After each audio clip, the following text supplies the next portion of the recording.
भारतीय शहरों में मौजूद सेंट्रलाइज्ड यानी केंद्रीकृत ट्रीटमेंट प्लांटों में से 60% सही ढंग से काम नहीं करते। वे पुराने हैं, प्रशिक्षित स्टाफ की कमी है, लेकिन गंदे पानी को शुद्ध बनाने में बहुत संभावनाएं छिपी हैं। अगर हम 30-40% पानी रिसाइकिल करके फिर से इस्तेमाल कर पाएं तो इसका मतलब है कि घरेलू काम के लिए और ज्यादा पानी उपलब्ध हो पाएगा। ये सेहत और साफ सफाई के लिए बहुत अहम है। सेंसरों और डेटा स्ट्रीम्स की मदद से बहुत से स्टार्टअप गंदे पानी को शुद्ध बनाने की दिशा में नई संभावनाएं तलाश रहे हैं। संगम विहार क्षेत्र की महिलाएं साफ पानी के लिए रोज जूझती हैं। 10 लाख लोगों वाली ये एशिया की सबसे बड़ी अवैध कॉलोनी है। भारत की संसद से महज 20 किलोमीटर दूर स्थित ये इलाका शहर में मौजूद पानी की सप्लाई के नेटवर्क से आंशिक तौर पर बाहर है।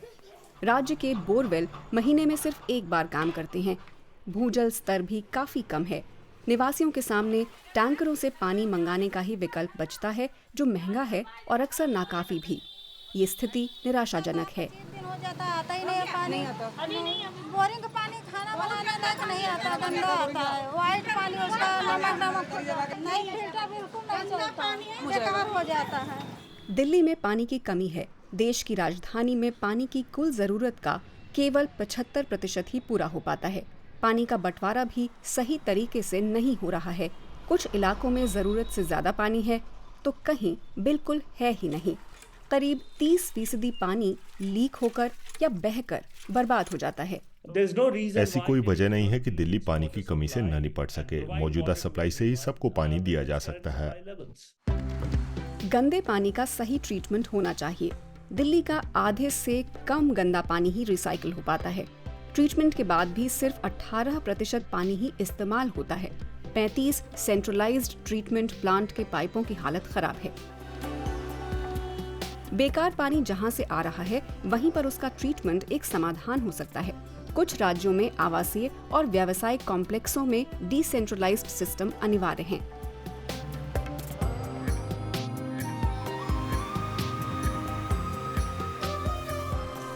दिल्ली के पास गुरुग्राम में ये तरीका नाकाम रहा।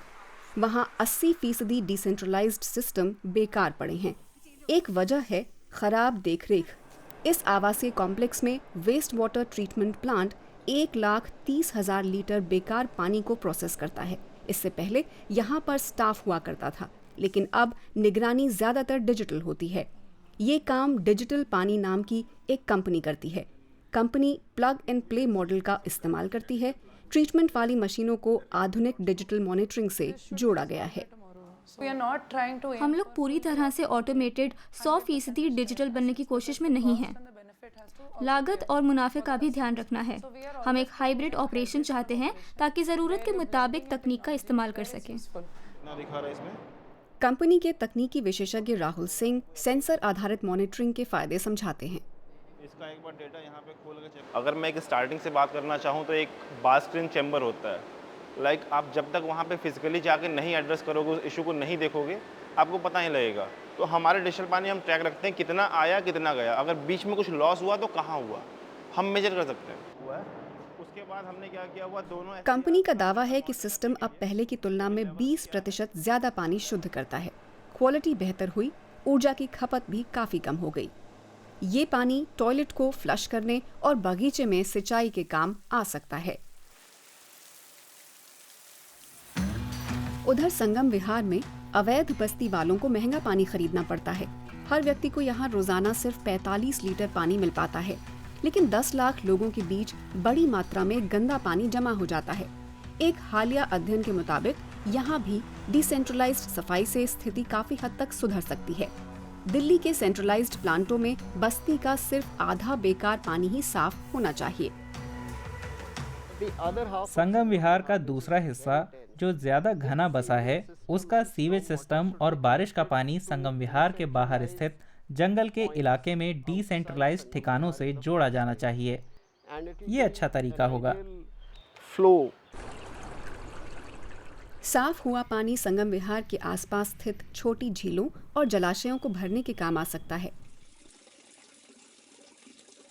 रिसाइकलिंग ऑफ वेस्ट बेकार पानी की रिसाइकलिंग और उसके ट्रीटमेंट का रोल बहुत बड़ा है, खासकर ऐसे समय में जब बारिश तो बहुत ज्यादा हो रही है लेकिन भूजल का रिचार्ज उतना ज्यादा नहीं है। Ground water recharge is not very high. एक हालिया रिसर्च के मुताबिक भारत का 80% बेकार पानी दोबारा काम में लाया जा सकता है, जैसे खेती में सिंचाई के लिए। ऐसा हुआ तो पीने के लिए ज्यादा साफ पानी बचा रह पाएगा।